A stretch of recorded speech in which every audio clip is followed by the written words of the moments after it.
Welcome back, ladies and gentlemen, to another edition of Through the Fire and the SBN Small Business Network podcast. I am your host, Ryan Wickline, and today we are joined by a very special guest. He is the Side Hustle Samurai, Mr. Bart Merrill. How you doing today, Bart? I'm doing great. How about yourself? I'm doing pretty amazing.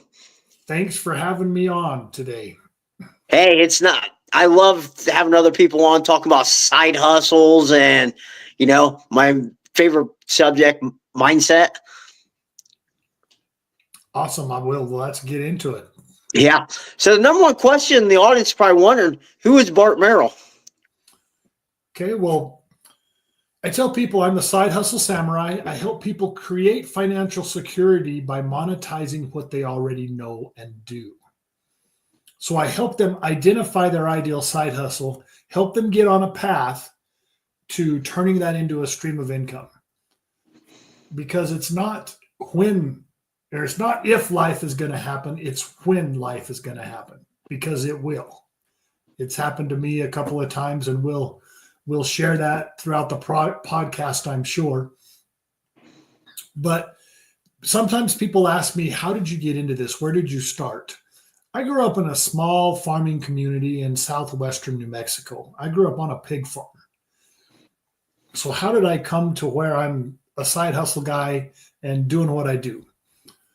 Long story short is my main goal when I hit about 18, my main goal was to get in the FBI and chase serial killers.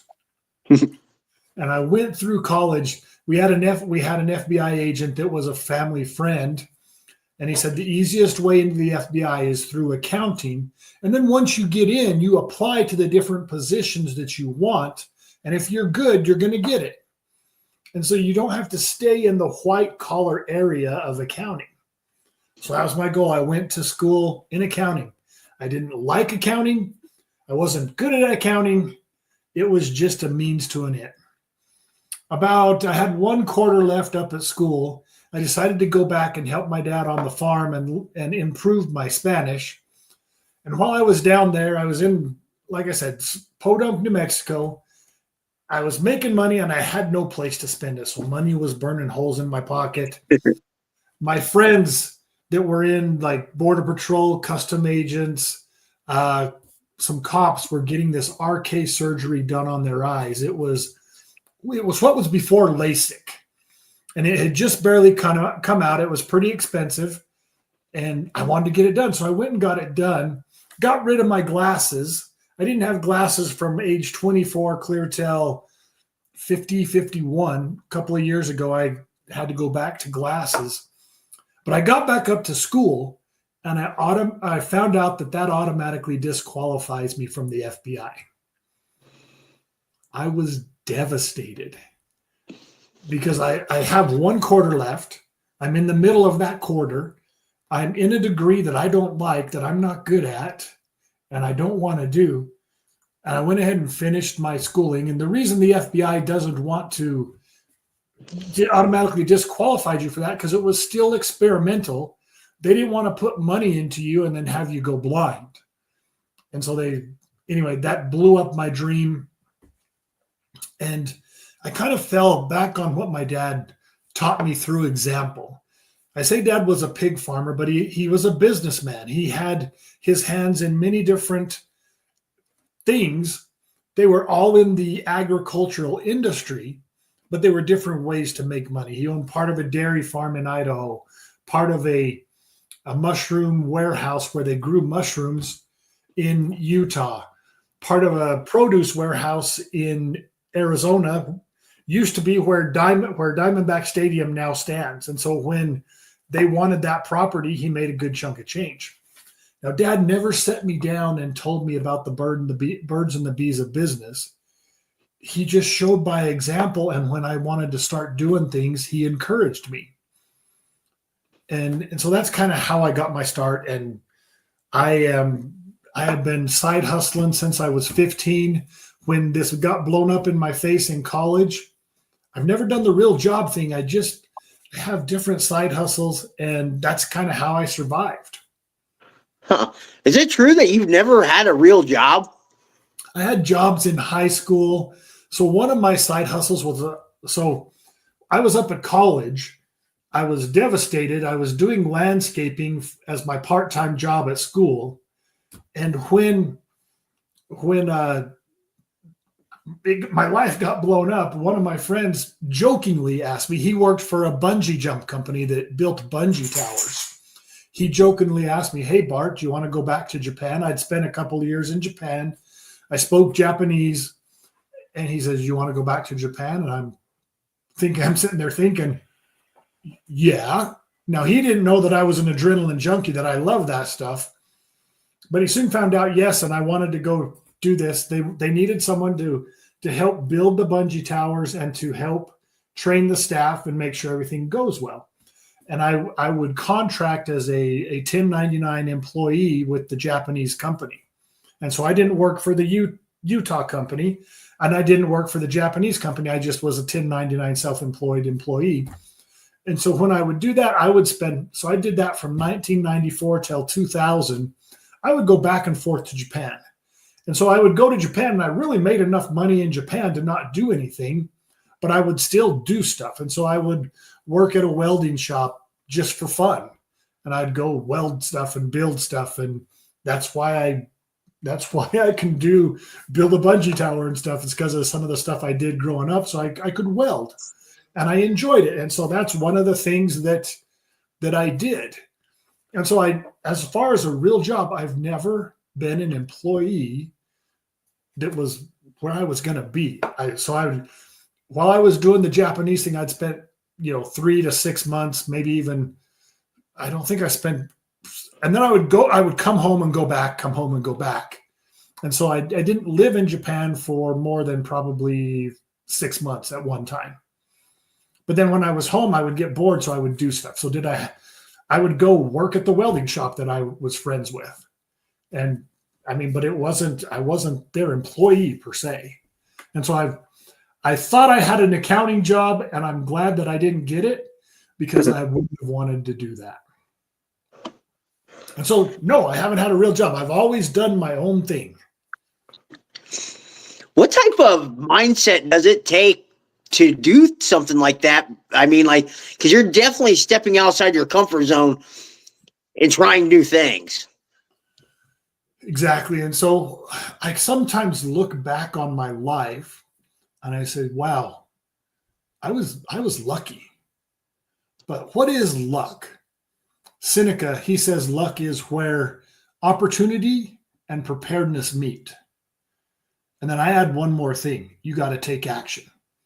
So you got to be prepared mentally, and we'll get more into the mindset stuff. You got to be prepared mentally. You got to be prepared financially. Some of the stuff you do is going to require an upfront cost.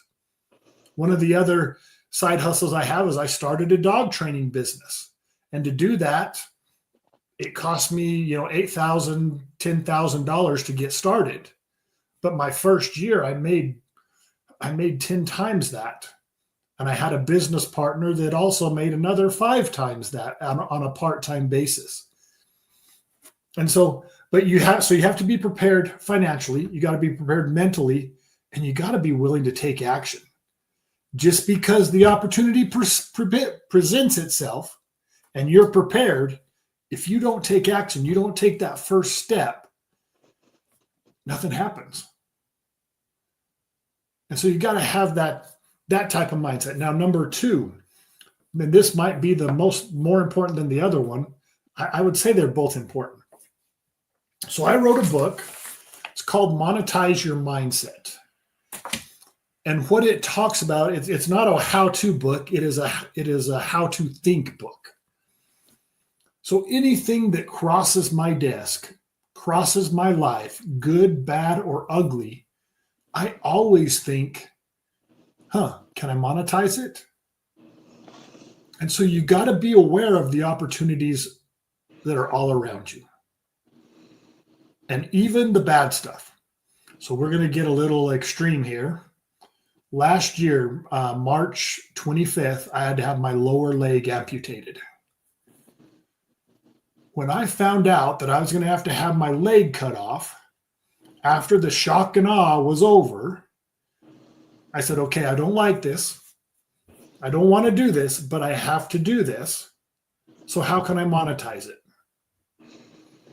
Now, that's crazy to think, okay, how am I going to monetize getting my leg chopped off? That's just the way I think.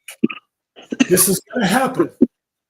I'm going to have to do something. I'm going to have to learn things. I'm going to have to learn a new lifestyle. How can I monetize it?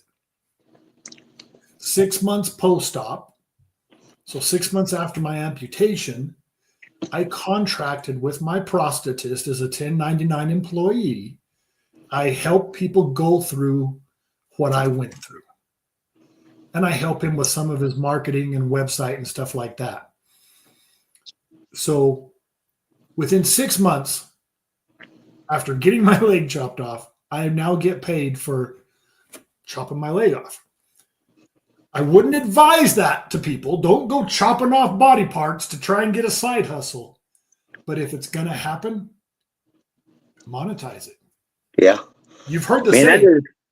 You've heard the saying, Yeah. when life gives you lemons, make lemonade. I take it one step further. If you're going to be making lemonade, you might as well build a lemonade stand and sell the stuff. And so that's kind of the mindset I have. Good, bad, or ugly. If something crosses your life, crosses your table, think, how can you monetize it? It's just something that I do.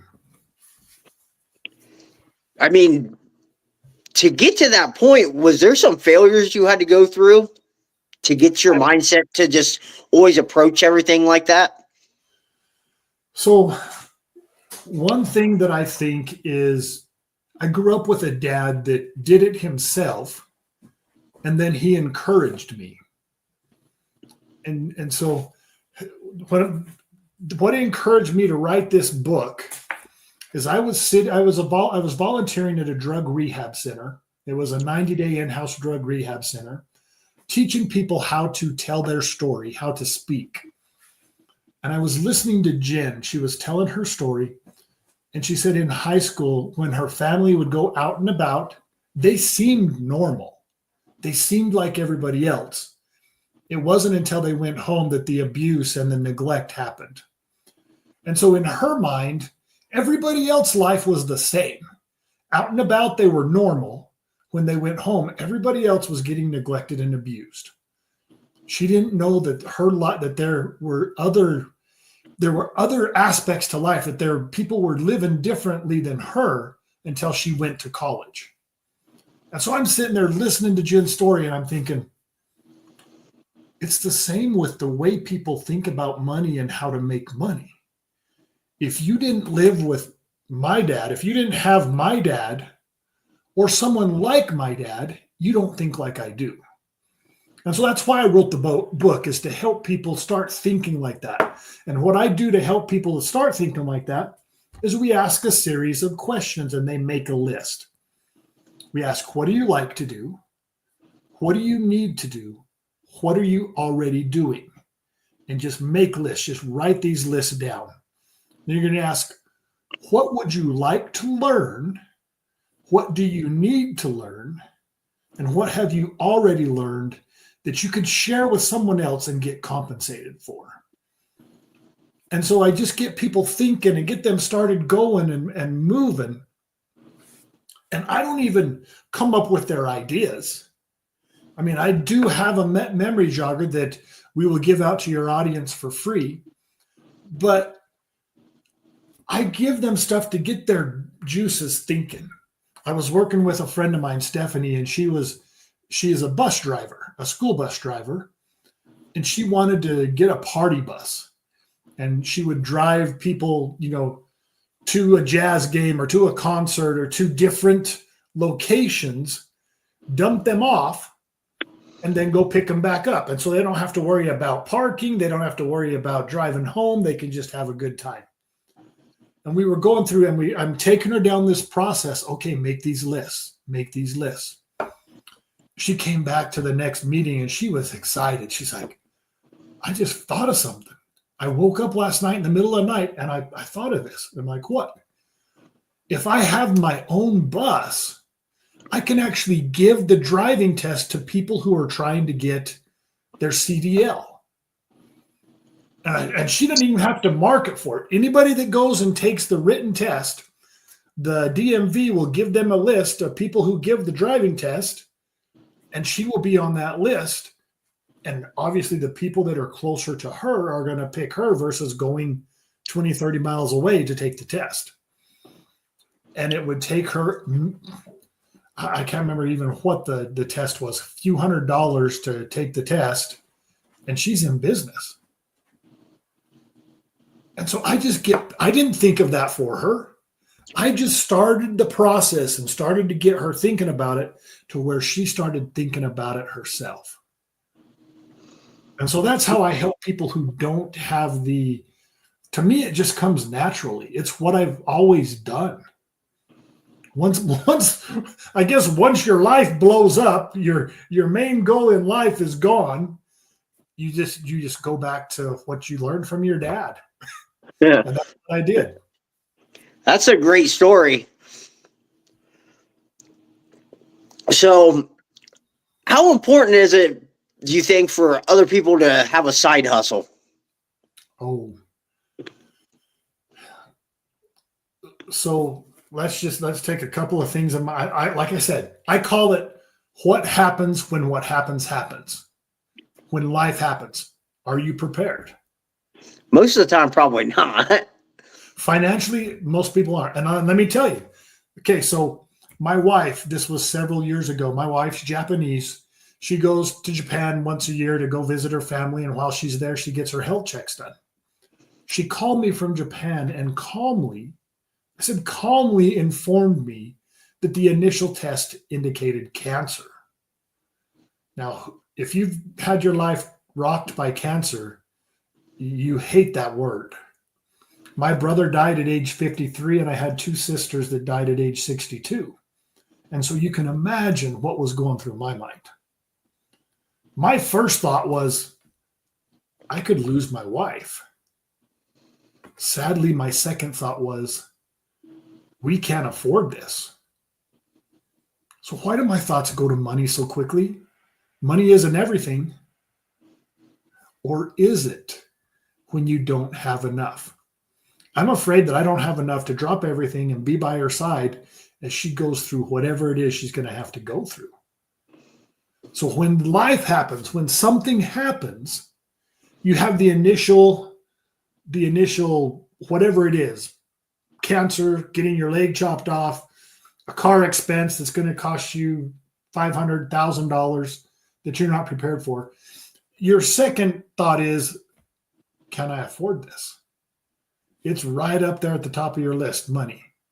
Now, money isn't everything, but it gives you options. Steve Jobs had all the money in the world. Cancer got him. But it gave him options to make him more comfortable as he went through whatever it is he went through. Now, the rest of the story with my wife, the biopsy came back negative for cancer, so we were lucky. But why do we have to have a cancer scare or have a warning sign shot up to get prepared? Get prepared before life happens, because you know it's going to happen. And the way you do that is you have a side hustle. Find a side hustle that works for you. I had someone contact me today. She's like, I know you're in the side hustle business, and I know you have a lot of side hustles and know a lot about side hustles. I need to find something that I can do that doesn't require a whole lot of money up front, and that I don't have to, that I know is gonna work. So I'll be working with her to help her find her ideal side hustle. And when I say ideal side hustle, when I work with someone, I have no agenda. I don't want you to come and sell my network marketing stuff. I don't want you to come and sell my business stuff. We take you down the process. What do you like to do? What do you need to do? What are you already doing? And we try and figure out, what things have you experienced in life that you can monetize, that are unique to you and your life experiences. if you do it down that path, one, you're probably excited about it, or two, you're already doing it. So it's not going to take a whole lot of time away from you, because time is finite. We are all busy. We all have busy lives with kids and all this stuff. We got to fit the side hustle into our lifestyle. And so if it's something you're already doing, you might as well get paid for it. Figure out how to get paid for it. Yeah, I completely agree with that. What do you think's the biggest challenge probably holding people back from taking them chances and pursuing that side hustle? So I think a lot of people get the roadblock of figuring out what to do. What should I do? What should I start? One of the biggest pitfalls when starting a side hustle is picking the right side hustle. So you got to pick the right side hustle. And like I said, the two things: are you excited about it because you're going to be doing it? It's going to be taking time away from your life. So you got to enjoy doing it. I was on an AI seminar last week, and the guy from Lindy, it's a virtual assistant person, but it's an AI bot, and he is the CEO of the company, and he has this great bot and this great company, this great product that he's selling. But you know what was more important was how excited he was. He says, I can't even believe I get up in the morning and come and do this. I would have never dreamed it. And he is excited. You can see it in his voice. You can see it in his eyes that he loves what he does. And he would do that. He doesn't consider that a job. He doesn't consider that work. He loves it. And so you got to be passionate about what you're doing, but also think about, okay, am I already doing it? If I'm already doing it, I might as well get paid for it. And so that's what I think. They get in their head and they get, what do I do? And that's why I came up with the 25 successful side hustle ideas for 2025, which is a list I'll give to your audience for free. They can get it. I don't know if you have the link. If you do, just put it in your notes. If not, yeah, I'll put all that in my show notes and everything here. Yeah, and so it's just a memory jogger. Your idea or your thing may not be on that list, but you're going to go, you can get paid for dog walking? I could buy me a 3D printer and have fun making stuff and sell that stuff? Are you kidding me? Or, I don't know, I can do Uber? This was brilliant. So it was a few years ago, I ordered an Uber. She picked me up, and we were chit-chatting as we were along the way. I said, how's Uber treating you? Her name was Megan. I said, Megan, how's Uber treating you? Oh, I just do this going to and from work. So she worked about an hour away from her job. She was a nurse. And a lot of times she's traveling in rush hour. She would pick up an Uber that was going to be dropped off somewhere close to her work. She would make an extra $50 or $60 a day, and she would get to use the HOV lane. And she would get there in the same amount of time or quicker and make some extra money.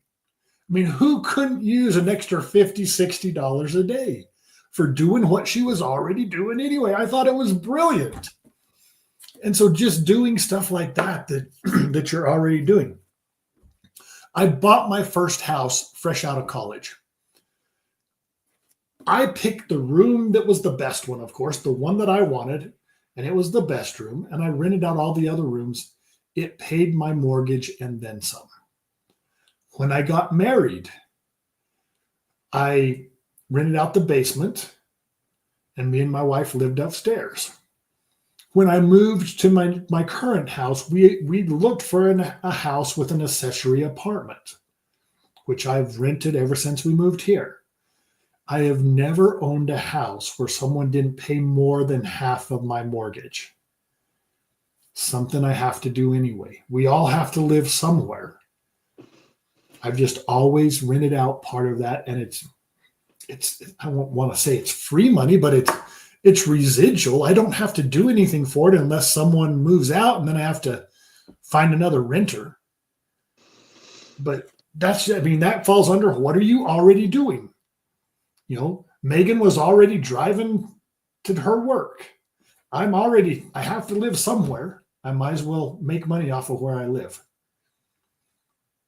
And so it's just people get in the way of figuring out, okay, what can I do to make some extra money?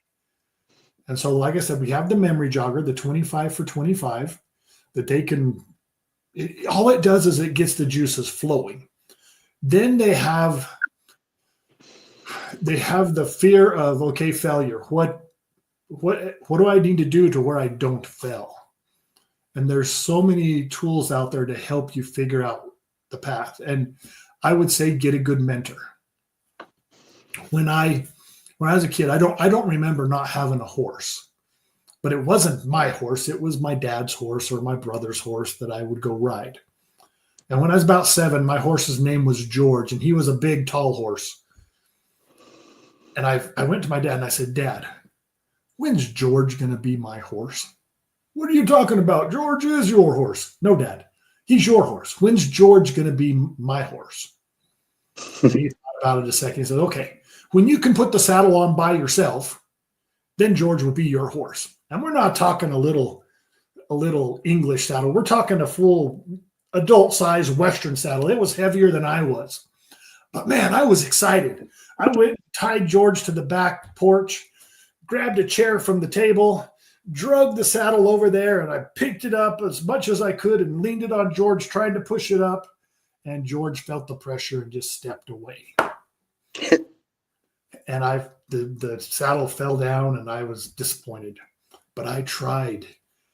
Every Saturday after cartoons, George was tied up to the back of the house, and I was trying to put on that saddle. Finally, at age 12, I was able to do it, and George was my horse. Now, why was I able to stay committed and keep going for those 5 years? Because I had a mentor. I had someone, when I couldn't do it, I'd go get Dad or go get my brother, and they'd come and put on the saddle. I'd watch them, and I knew that if I just grew, I would be able to do it somewhere. If I grew and got stronger, and they would give me pointers. Okay, you need to put the straps on top of the back of the saddle before you try and pick it up on him. They told me what to do so that I could get there. And so the same thing with that. Get a mentor, someone who can help you down the path and help create the path that you need to go down so that there's no question what it is you need to do. And so that's how to help where people get stuck and how to get unstuck. Yeah, I think failure is one of the biggest things holding a lot of people back, that fear of failing. Yeah. Yeah. And they just have to take that step, and that first few steps is the hardest. But once you get those steps going, that momentum will just carry you until you either succeed or you figure out, okay, I need to say uncle, and I need to go back to the drawing board and find something different. Failure isn't bad if you learn something from it. And you take what you learned and you just stack it on and try again. Get up. The only time failure is bad is when you don't get back up. Yeah, completely agree. So what has been your favorite and your least favorite side hustle? So my favorite side hustle is probably speaking and helping other people. So the reason is because I like to talk. You can see I like to talk, and I like to talk about what I do. I like to talk about side hustles, and even if I'm not talking about my side hustles, I love talking about your side hustles. And so I love to bounce ideas back and forth, figure out what's right for you, and then figure out where we're going, and then seeing them succeed. Now, we go to least favorite side hustle. Out of college, I decided I was going to do a snowmobile rental business. And I like snowmobiles. Let me rephrase. I love snowmobiles if I'm doing something that's going to get me hurt. I don't like to just go cruise and trails and look at the mountains. I like to jump. I like to climb. I like to go fast. And that's going to get me hurt. In fact, when I started this business, we bought new sleds, and you have to warm up break the sleds in before you let people take them out. And so I'm probably been on the sled for 2 hours, maybe 3 hours, and I dislocated my shoulder because I was doing stuff that I shouldn't be doing. Anyway, the reason that I kind of decided I didn't like it is because we would rent from the location where people are just taking them from there. And people do stupid stuff. They get stuck. And so I would spend all day helping people get unstuck. And I didn't enjoy that. And so I didn't enjoy just going around and getting people unstuck. And I would just tell people sometimes, they're like, what are you thinking? Why are you going here? There's no place for you to go. Get out of this. And so that part of that, and plus you depend on the weather. I think our first year, we didn't get to rent a sled until January 2nd because we didn't have enough snow to rent sleds. And that was tough, so depending on the weather. So ski resorts and stuff like that, where you depend on outside forces to make it happen, that's tough. Yeah, I can only imagine. So what led you to your speaking career then? So I am an adrenaline junkie. Like I said, I took the first commercial bungee jump to Japan. One of the stories I tell is jumping off of the bungee tower, just hanging onto the bungee cord with my hands. And so I'm an adrenaline junkie. I do stupid stuff. I took the first commercial sky coaster to Japan, not commercial, but so the sky coaster, it's a big swing thing and all the amusement. So I took the first one of those to Japan. Then the Japanese company, they called me up one time. It was right around Christmas, and they said, "Hey, Bart, we saw this thing on TV. It's a completely unattached free fall into a net. It's in Germany. We want you to go try it." And I said, "An unattached free fall into a net? That's got to hurt." And I kid you not, this were their exact words. "Yeah, that's why we want you to go try it." I called Germany. Germany said, "Oh, it's just for stuntmen right now." What'd they say it was? It was just for stunt people right now. Oh. And they said, "We'll call you when it's ready for the public." I didn't think I'd get a call back. I thought I was safe, About 2 months later, I got a call, and I said, "Okay, we're ready for you." I was on a plane to Germany. I did it 4 times, then I flew to Japan. We sold 3 in Japan, and then I actually built 2 for Germany here in one in Dallas, Texas, and one in Wisconsin Dales. And anyway, so I'm an adrenaline junkie. When I got married, I decided, or my wife decided, that I needed to calm down a little bit. And so I quit doing the stupid stuff. And then for a company that I worked for, they asked me to do a short 3 to 5 minute testimonial on stage in front of 5,000 people. And this was my first big audience. And yeah, it was stupid. Yeah, it was just a short thing, 3 to 5 minutes. And I wrote my speech, and I had a place in there that they're supposed to laugh. And I had a place in there that they're supposed to ooh and ah. And I got up on stage, and I'm to the place where they're supposed to laugh. And they laughed. Oh my gosh, that was awesome. And then the ooh and ah came, and they oohed and awed. And I'm like, oh, this is awesome. What power. And I just loved it. And I got off stage, and my adrenaline was rushing, just like I jumped off the bungee tower, just hanging on with my bare hands. I grabbed onto that. And then life got in the way. And it was a few years later, Garth Brooks was doing a Christmas special on ABC, and it was his show in Vegas, where it was just him and his guitar. And he doesn't even sing a whole lot of his songs. It's basically the history of music through Garth Brooks' eyes. And you're thinking, "Oh, that's boring." No, He grabbed me through the TV and he sat me down and he wouldn't let me go. His facial expressions, the way he looked at it in the camera, his crazy eyes, and how much fun he was having. I just like, oh, that's right. I wanted to speak. And so I went out and joined the NSA, the National Speakers Association, and learned to speak from some of the best people. And then I didn't have a place to practice. And so I joined Toastmasters, which is a speaking club. And that's where I started. And now I because I speak on getting a side hustle. AT&T or Apple or whoever, whatever company isn't going to pay me to come in and tell all their employees they need to go get a side hustle. So I do my own thing. I do my own events and I speak to my people and I find my own people and just help them go do what I do. Help them learn to monetize their mindset. And so that's kind of how it started. And I just love it. It's an adrenaline rush for me.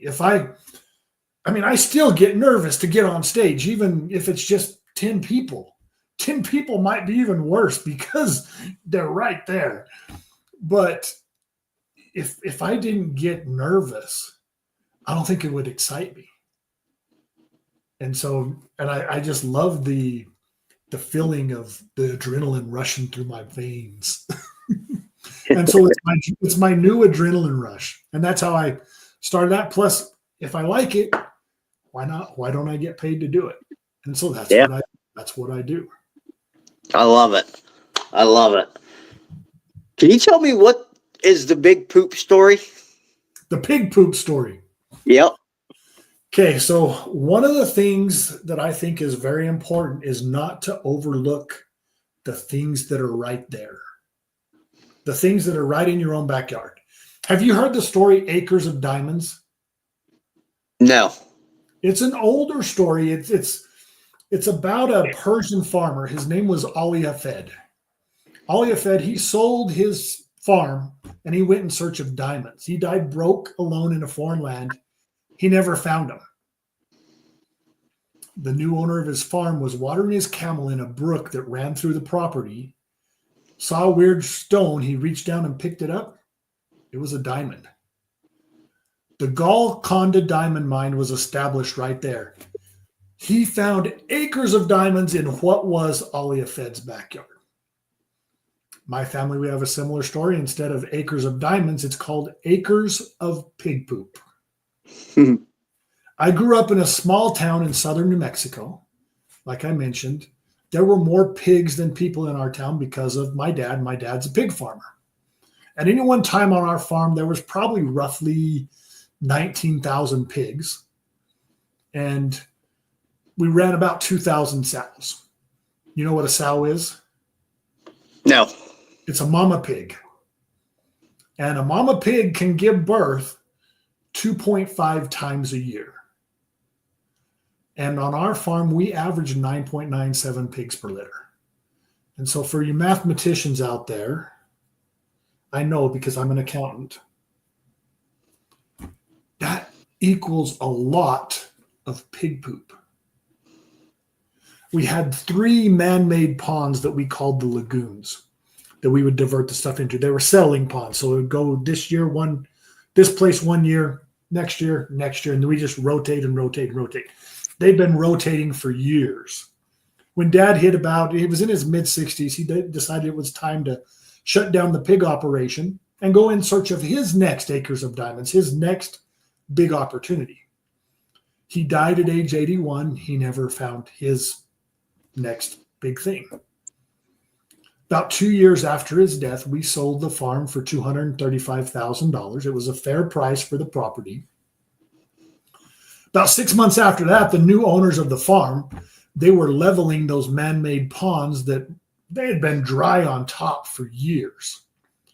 But as the heavy grader was going across the pond, in the middle, it broke through the crust and sunk up to its belly in this black muck.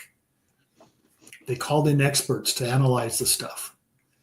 And right there on the spot, they offered the new owners of what was our farm $2,000 a ton for this stuff.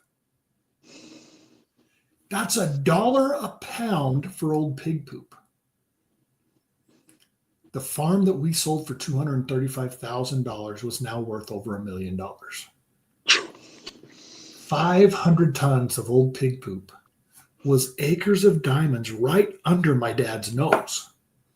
And so I want to ask your audience, what about you? Where are your acres of diamonds? Are you on the verge of discovering them? Or are you overlooking them like Alia Fed and my dad?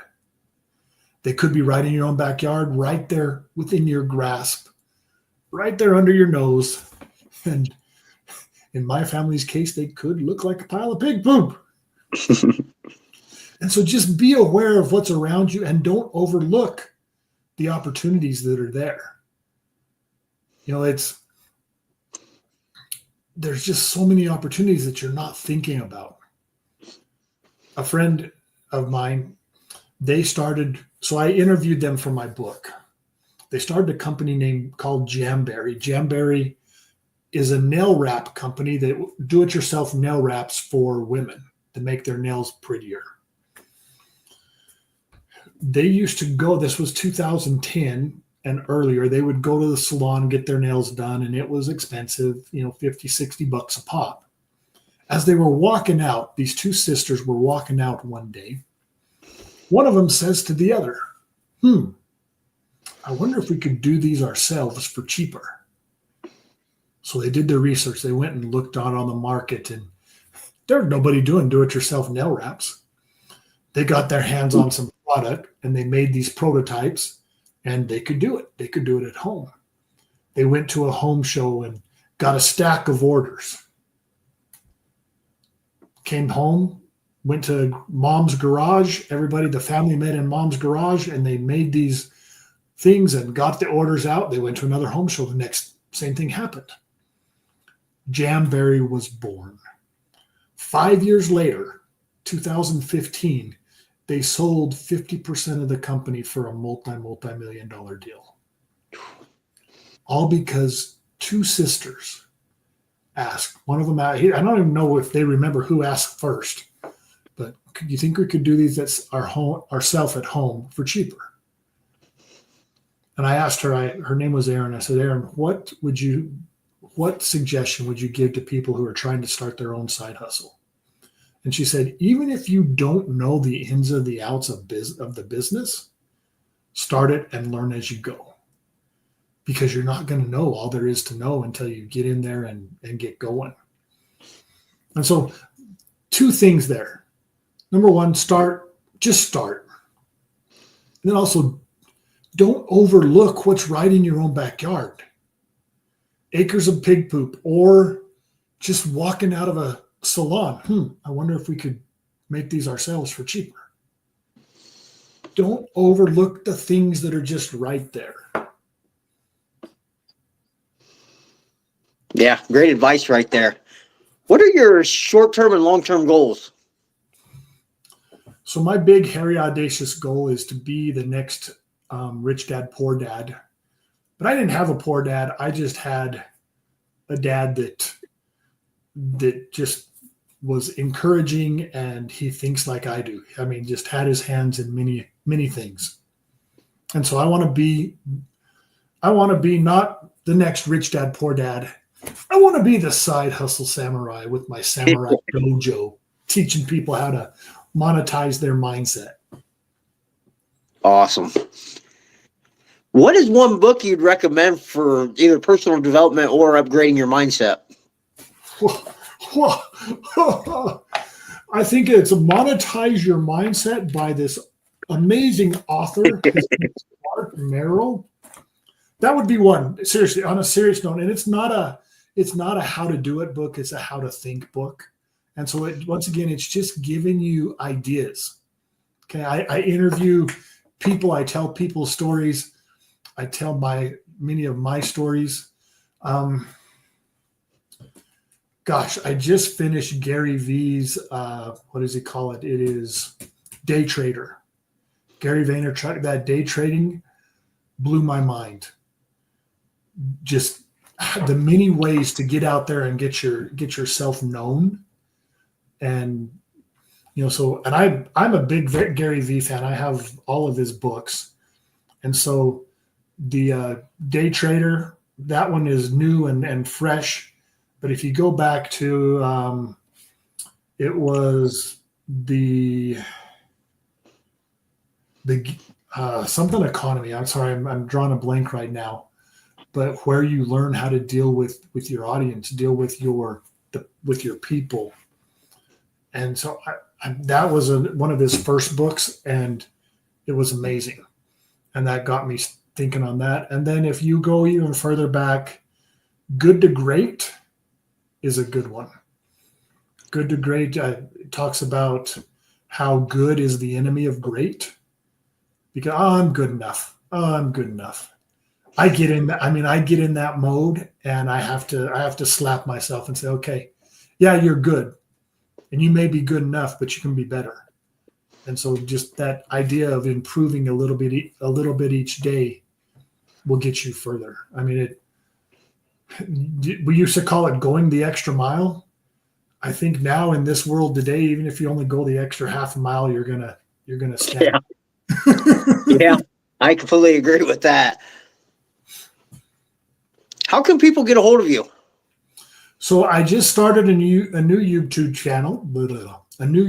channel.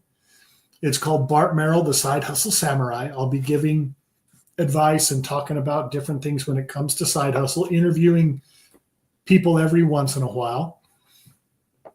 The best way to get a hold of me is to get the 25 for 25, because you'll get on my mailing list and get any information I give out. And so that is that offer one, the number one. So offer, OFFER, number one, bartmerrill.com/25 for 25. And my last name is MERRELL, like the boot. Unfortunately, no relation. And so that would be a good way to get a hold of me. I'm on Facebook. Also, there's bartmerrill.com is my website. You can see some of my speeches and stuff there.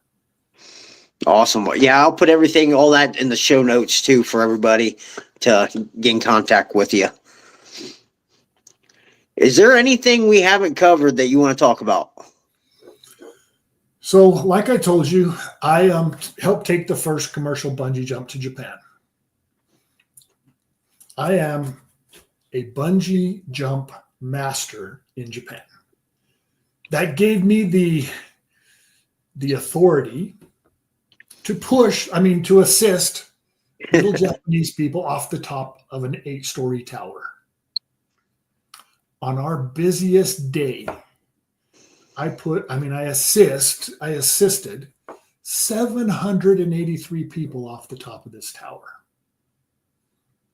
But on a slow days, sometimes I was stuck alone at the top of the tower with just me and my brilliant mind. Now, so if you put your finger by the side of your ear and you're spinning backwards, that's crazy. If you spin forwards, that's brilliant. So if you're not watching on YouTube and you don't see that, forward is brilliant, backwards is crazy. My tower, like I said, is 8 stories high. And in theory, a person could jump from the top of the tower. So there was a stuntman airbag at the bottom, one of those that have the fans going in it all the time. And so in theory, you could jump from 8 stories high without a cord and hit the airbag and survive, be okay. So my brilliant mind was sitting at the top of this tower this one day and said, Bart, I wonder if you could do that. I walked over to the edge of the tower. I looked down. Nah, I ain't that crazy. But my brilliant mind continues. Well, maybe you could jump with a bungee cord attached, wait for the bouncing to stop, and then you just release yourself from the bungee cord and you fall 6 stories instead of 8. Now that's something I could do.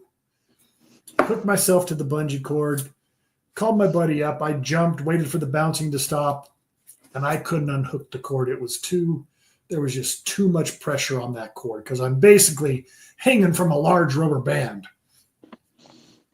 So I go back up to the top of the tower, sitting there thinking, my brain was thinking, okay, when we attach the bungee cord to our customer, we use this 1 inch thick or wide, about a foot long nylon strap.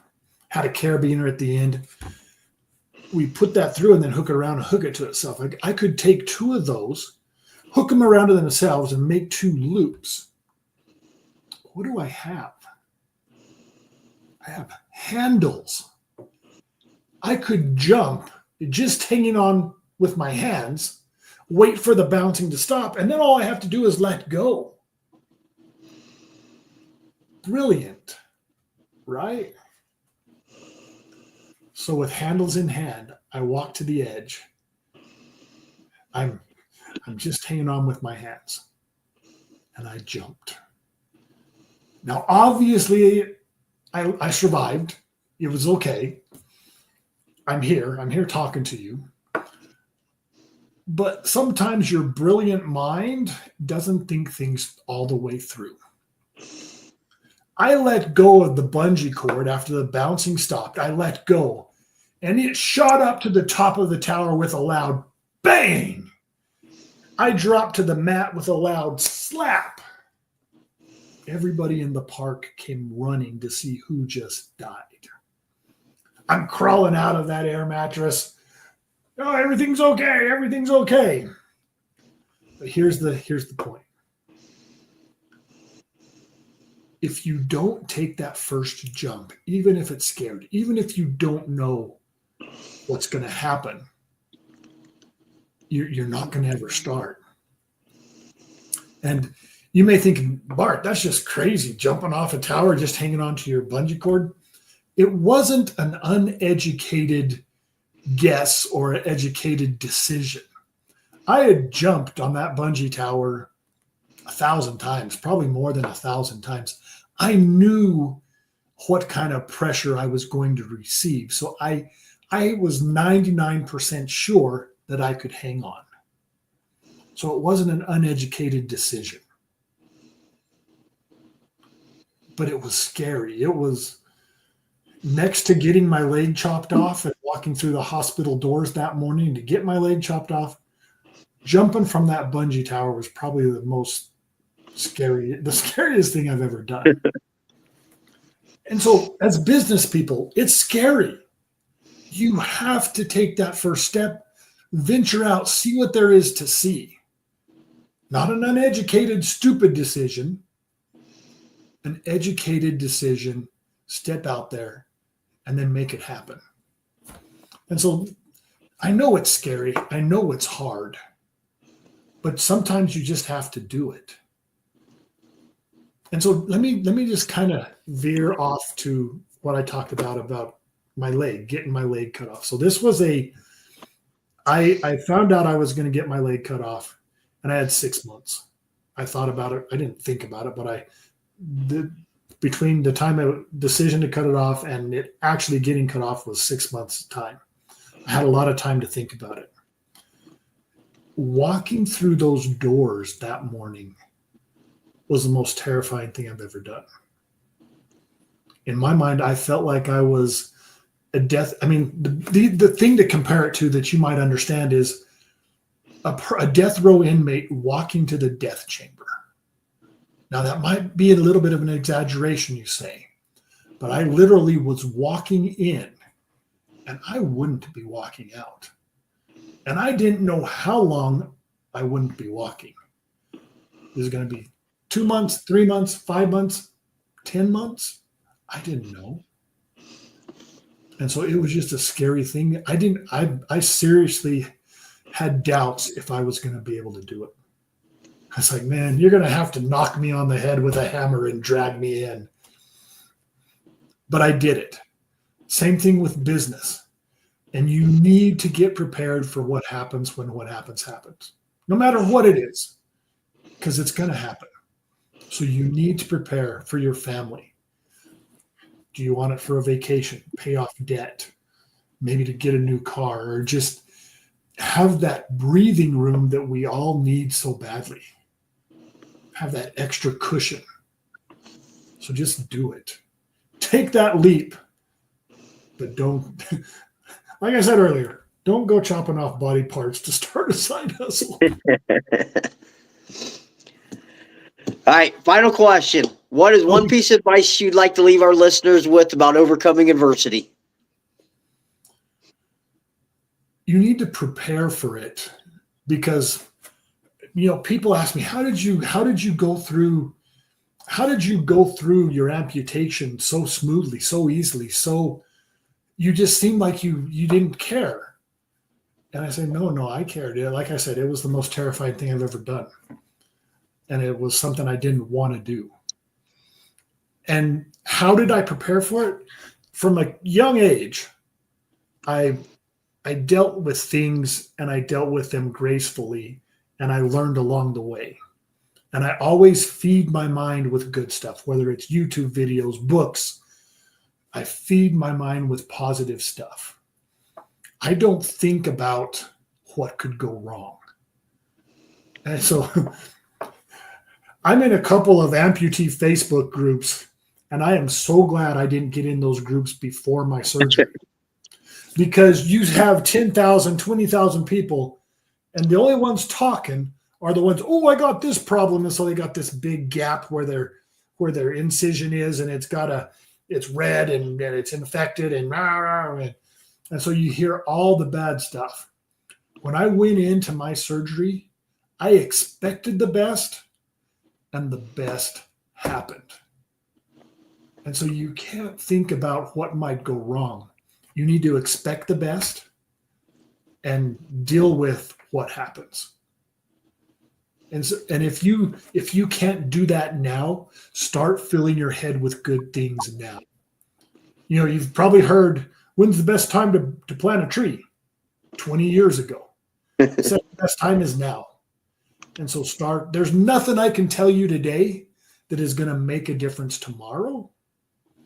But if you start today and work to a year from now, 5 years from now, whenever it happens, and start preparing, that's how you're going to build up your mindset and create a good mindset. Amazing advice. Well, Bart, thank you for coming on again. It's been a pleasure hearing your insight. I hope I was a help to your audience, and I hope they can take something and actually do it. I'm sure they can. Do it. And I appreciate you having me on. Hey, not a problem. Well, guys, that's going to be all the time we have here today. Remember, the only way to get what you want is to go through the fire.